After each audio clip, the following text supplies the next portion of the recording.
Ok, muy bien, ilustres profesores, y bienvenidos nuevamente a este Shabbat, a esta tertulia. Me da mucho gusto que me puedan acompañar en esta historia del arte en México. Hemos visto ya algunas anotaciones históricas. Algunos han dicho que la historia, el propio Hegel llegó a decir, aunque yo no estoy de acuerdo con Hegel ni con Marx, que la historia avanza a través de conflictos. Cada vez que existe un conflicto, existe un progreso social, a lo que se decía. Pero sabemos muy bien que pues la armonía también provoca un progreso humano. Entonces yo creo que a través de lo que hemos visto, hemos entrado a partir de 1521 hasta 1821, que fue el periodo de la colonia en México. Ya luego va a venir, en efecto, después de Agustín I, Guadalupe Victoria, etcétera, y sin más pensadores de la historia, y que algunos precisamente dieron cierto realce al pensamiento y sobre todo a la construcción de un país, ¿no? Vemos aquí precisamente ya en esta séptima clase, hemos visto ya a lo largo de lo que fue el periodo de la colonia, con la llegada de los franciscanos, de los dominicos, de los agustinos, de los carmelitas, de la Virgen del Carmen, y vamos a ir viendo más adelante, después del porfiriato. Quiero hacer como un pequeño paréntesis antes de llegar a José Vasconcelos, y ya entrando al muralismo en México, por supuesto que sí, sobre un acontecimiento que vivió muchas personas que en México hay pues parientes que tuvieron en esa guerra, la guerra cristera. Por ahí hay un profesor que vino a México, Jim Miller, por ahí tiene un libro que se llama La Cristiada, son 3 volúmenes de la editorial Siglo XXI, por aquí yo lo tengo, ese texto, por ahí ya les puse la próxima tarea, la vamos a revisar a grandes rasgos, porque dentro de México la fe está metida en el corazón de cada una de las personas. Y hablamos en este tiempo de libertad, pues si alguien cree en eso, pues es más que libre por hacerlo, ¿no? Entonces, pero también lo peligroso es quitarle ese tipo de pensamiento, pues la gente se va a levantar. Lo que pasó con la guerra cristera. Fue personas que se levantaron en arma, que lo vamos a ver en su momento. Pero ahorita vamos a terminar ya con Porfirio Díaz, que recuerden muy bien que a partir ya de lo que fue, bueno, en 1876, después de pasar ya a partir de 1880, viene pues el compadre de Porfirio Díaz, Manuel González, el Manco como se le llamaba. eh, Él pues asume la presidencia supuestamente como para, recuerden que anteriormente era 4 años de la presidencia, ¿no? Entonces, pues él gobernó, etcétera, pero en realidad gobernaba Porfirio Díaz. ¿Dónde hemos visto eso? ¿Dónde lo hemos visto? Entonces, Porfirio Díaz, para como minimizar un poco el problema que tenía con sus adversarios, les ofrecía consulados, les ofrecía dinero. ¿Dónde hemos visto eso? Como que se nos presenta un presente de eso de ofrecer consulados, vamos allá.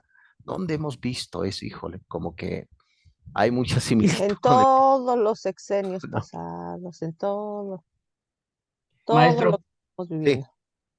sí, maestro, lo más grave que se sirvió de delincuentes para crear la cordada y eran sueltos contra la población y hacían desmán y medio sí, en la paz totalmente. porfiriana. Sí, Sí, por horrible. supuesto.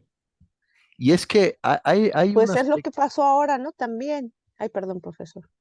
Ahora con lo del juicio ¿cómo se llama del García Luna? Pues que todos los delincuentes, todos los narcos, todas las bandas estas, pues se encargaban de ajusticiar ahí a todo el mundo. Justo, sí. totalmente. Hay una idea extraña que ya se venía dando, no se crean. Por ejemplo, en la época de Lázaro Cárdenas, que se aplicó el socialismo en México, o en la época, por ejemplo, de Benito Juárez, a partir de 1867, que se aplicó, por ejemplo, lo que fue, bueno, parte también bueno, a partir de 1857, ya la Guerra de Reforma, y a partir de 1867, el positivismo en México, ¿no? Por ahí hay un libro del profesor Leopoldo Sea, ¿no? Que habla sobre el positivismo en México. Había algo extraño. Ya lo había dicho por ahí un socialista que tampoco no le tengo simpatía, llamado Antonio Gramsci. Antonio Gramsci tiene por ahí un libro que se llama Cuadernos desde la cárcel. Él estuvo en prisión en la época de Benito Mussolini, el fascismo. Antonio Gramsci decía que es importante cambiar el sentido común de las personas para que la misma persona asuma su esclavitud. Es decir, que la persona diga, quiero ser esclavo y que no se rebele en ello, ¿no? Como pasa, por ejemplo, en Venezuela y otros países donde hay un estado totalmente de aspecto muy, muy severo en la libertad. Eso es lo que pasó en la época del porfiriato, es decir, mucha gente, claro, hubo levantamientos armados, pero para levantar un tipo de guerrillas, un tipo de rebeldía se necesita educación. Entonces, si lo único que tienes es tu sentido común y ese sentido común te lo han cambiado en hacerte creer que lo que está viviendo es lo mejor en tu vida y está bien, pues vivirás con esa pobreza de espíritu. Eso ya lo había dicho Antonio Gramsci, cambiar el sentido común. Claro, es como actualmente lo que se ve en esta realidad que vamos a ver la decadencia del arte contemporáneo, sin duda alguna, lo que estamos viviendo, porque viene inclusive ahí argumentaciones filosóficas. Por ejemplo, la argumentación filosófica desde la época de la Ilustración del siglo XVIII, que llegó, claro está, con Porfirio Díaz del siglo XIX, es que la razón hace la realidad, esa es la argumentación. La razón crea la realidad. Por eso si yo me autopercibo mujer, pues soy mujer. Es lo que estamos viviendo actualmente. La razón hace la realidad. Y sabemos que no es así. La razón interpreta y aprende la realidad. Es decir, si yo digo, por ejemplo, es que el fuego no quema, está en mi mente, voy y me puedo morir. No, eso es lo que pasó, por ejemplo, ese tipo de caso ya había pasado en el siglo III, cuando un escéptico, que fue el fundador del escepticismo llamado Pirrón de Elis, acompañó a Alejandro Magno a una de sus campañas a la India, y había por ahí un hombre escéptico también, de la religión hinduista, que decía que el fuego no quemaba, se aventó y murió quemado. Ese tipo de perspectiva ya la hemos visto. La razón no hace la realidad, la razón aprende de la realidad, ¿no? Eso es importante que no lo pierdan de vista. Aquí, por ejemplo, se pretendía eso, es decir, vamos a crear este mundo, este oasis y que todos piensen que todo está bien, ¿no? Pero cuando ya te empiezas a cultivar, te das cuenta de que pues la vida está difícil, ¿no? Está complicada. Uno de los condimentos de la ignorancia es que te hace creer que en realidad no existe el sufrimiento. ¿Qué significa esto? Que lo que estás viviendo es lo mejor, ¿no? Y eso es precisamente el debate ilustres por ese tema del mundo y del poder. A un dictador le da miedo que una sociedad esté educada, porque va a exigir y se va a dar cuenta de que pues no es el mejor mundo posible, como decía Leibniz, ¿no? Este filósofo alemán Leibniz decía que era el mejor de los mundos posible. Pues no es así, ¿no? Pero bueno, eso es parte del debate y eso es lo que ocasionó precisamente el levantamiento armado aquí en México, ¿no? Buscar siempre alternativas para poder vivir, para poder existir, ¿no? Entonces el arte también se ha utilizado como una herramienta también de revoluciones, etcétera, etcétera, ¿no? Como les platiqué, por ejemplo, la famosa foto del Che Guevara, ¿no? Que lo utilizan hasta los homosexuales, pero el Che Guevara puso un campo de concentración para homosexuales, ¿no? Por ejemplo, Engels y Marx, ellos eran machistas, odiaban a las mujeres, pero curioso, las mujeres utilizan el símbolo, ¿no? Ni saben qué hay detrás de ese tipo se podría decir, iconografía, ¿no? Pero bueno, eso es lo que sucede a veces a lo largo de este tiempo. Muy bien, vamos ya con el Palacio de Bellas Artes, aquí en México, que ya pues me imagino han ido, yo nunca he entrado, fíjese, pero he ido con mi esposa, hemos estado por ahí y en efecto, sin duda alguna, este tipo de expresiones demuestran lo que muy bien comentó el profesor Policarpo, esa burguesía, una burguesía también muy reducida, había mucha pobreza y todavía existe aquí en México, Y claro, como toda esa concepción totalmente de Europa, pues el propio Porfirio Díaz se comunica precisamente con el propio Adamo, este arquitecto, y le dice, oye, quiero que vengas aquí a México, quiero que me ayudes para que podamos hacer un teatro donde se exprese todas las obras y podamos pues dar como cierta belleza a este país, a la Ciudad de México, que en ese entonces era Distrito Federal, ahorita pues ya no es. Y entonces, pues, este italiano llega precisamente a México y empieza precisamente la construcción del Palacio de Bellas Artes. Y claro, vemos que a partir de 1904, vemos que ya empezó precisamente este tipo de, pues, de construcción, de fijación, y que ahorita vamos a ver el tipo de arte que está reflejado en este palacio, ¿no? Pero vemos que pues tuvo como unos procesos, se pensaba precisamente que eh, se debería de entregar en 1910, pero saben que el país entró en conflicto fuerte, el tema de la revolución, y claro, ya a partir de lo que fue, pues a partir de 1914, 1915 ya viene la Primera Guerra Mundial, y entonces el mundo entró totalmente en guerra, ¿no? Entonces ya no había posibilidad precisamente de llevar a cabo ese tipo de expresiones de belleza artística, ¿no? Entonces quedó precisamente este tipo de obra, quedó pues a la mitad, no había terminado. Pero claro está que, claro, este arquitecto tuvo que irse a Italia porque debía dinero, ya no tenía aquí cómo vivir, etcétera, se fue. Pero curiosamente dejó sus planos, dejó sus cuadernos, sus bocetos. Y esos tipos de planos sirvió precisamente para que más adelante este arquitecto, Federico Mariscal, llevó a cabo precisamente el terminado del Palacio de Bellas Artes. Este arquitecto, pues mexicano, por supuesto que sí, claro, esta tenía también descendencia española, etcétera, etcétera, pero a partir ya de 1934 se llevó a cabo ya la inauguración. Recuerden que en esa época también ya había entrado a México lo que era llamado el socialismo, ¿no? Con el propio Lázaro Cárdenas, ¿no? Entonces, ahí se empieza a movilizar todo y se da lo que actualmente se conoce y ustedes han ido y sin duda alguna es bello, ¿no? Se siente esa parte. Salud, profesora. Se siente lo bello precisamente de ese tipo de expresiones, ¿no? Recuerden que el objetivo de todo esto, así como si entras a un templo de Artemisa, templo de Zeus, era precisamente manifestar cierta como epifanía, transformación.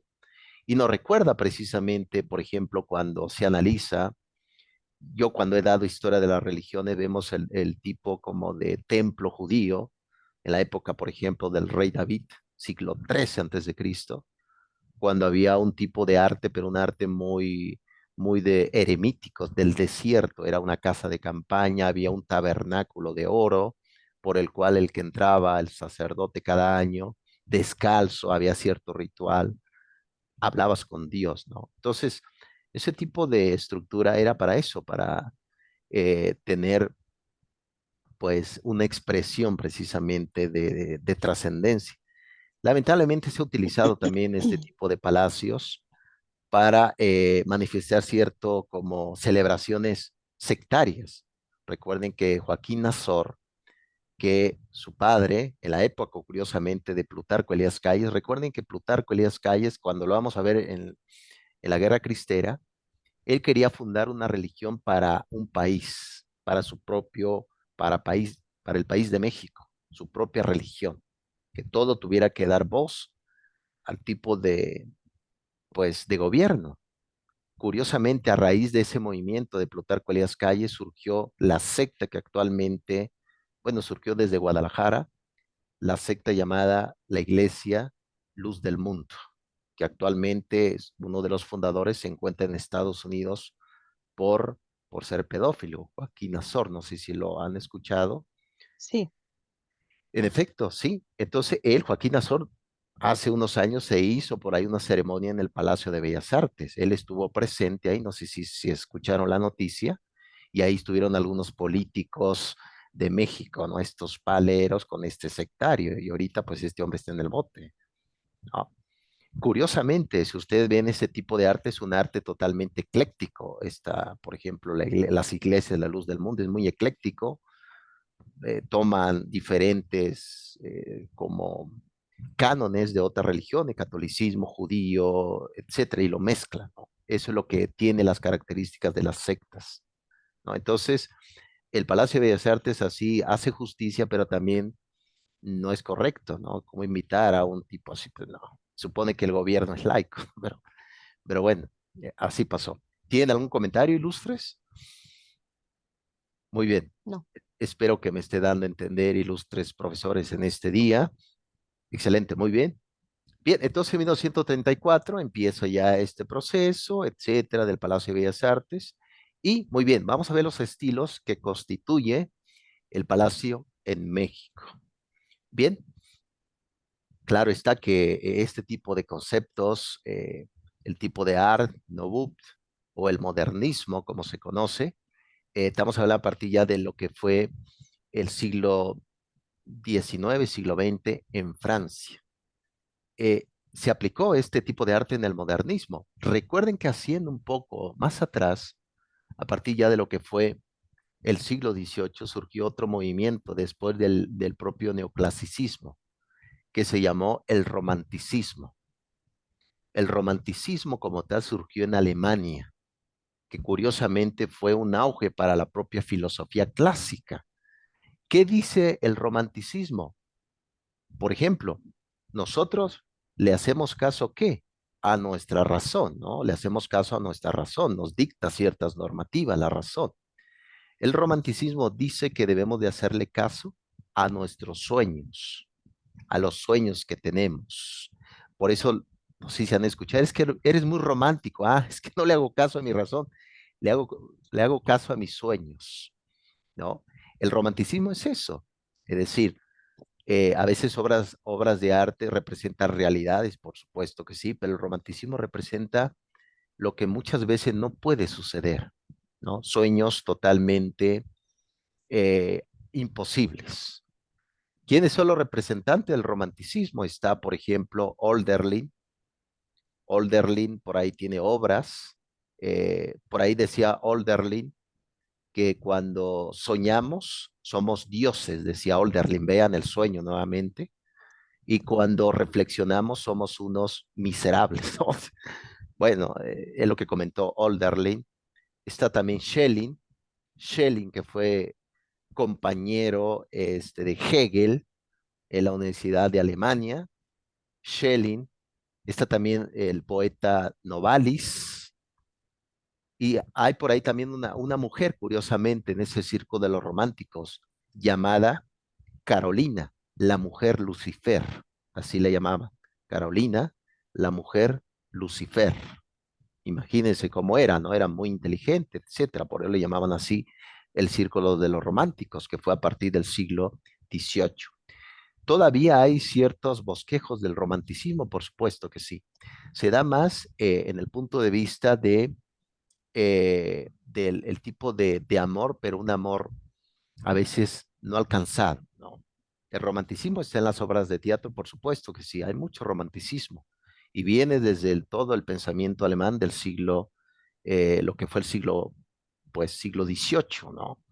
Eso es precisamente el propio romanticismo, recordando a Olderlin, ¿no? Cuando soñamos somos dioses. Y bien, ya a partir de ese romanticismo viene ya lo que es el modernismo. Aquí precisamente viene nuevamente el concepto de la libertus, de la libertad, como se dice en latín.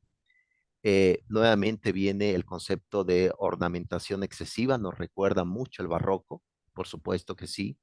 Recuerden que este tipo de modernismo no es un modernismo totalmente puro, tiene mezclas de otro tipo de tintes artísticos. Eso es importante que no lo pierdan de vista. Pero venía algo interesante, grabados japoneses aquí en este tipo de expresiones artísticas. Ya viene otro condimento, lo que es el arte oriental. Y precisamente, como pueden ver aquí, eh, viene precisamente las características, tiene tintes bizantinos, nos recuerda precisamente ya a partir del siglo V, en la época precisamente de lo que fue el auge de la patrística, a partir de Europa, España, lo que fue Alemania, Francia, todo el periodo bizantino, es decir, las iglesias estaban llenas precisamente de retablos, de imágenes, de, bueno, no había como tal, pero había también esculturas, etcétera, etcétera. Entonces estaba totalmente en este punto lleno de este tipo de arte, el arte bizantino, como se conoce, o en la época patrística. Claro, el barroco ya lo hemos visto y en la parte del rococó también. Y eso es parte también, una de las características del estilo de el Palacio de Bellas Artes, un estilo moderno. Muy bien. Cualquier duda, ilustres profesores, pueden comentar sin ningún problema, algún apostillado. Bien. Y, Creo que perdón maestro, sí, también el Palacio de Bellas Artes tiene lo que se llama los mal llamados caballeros águila.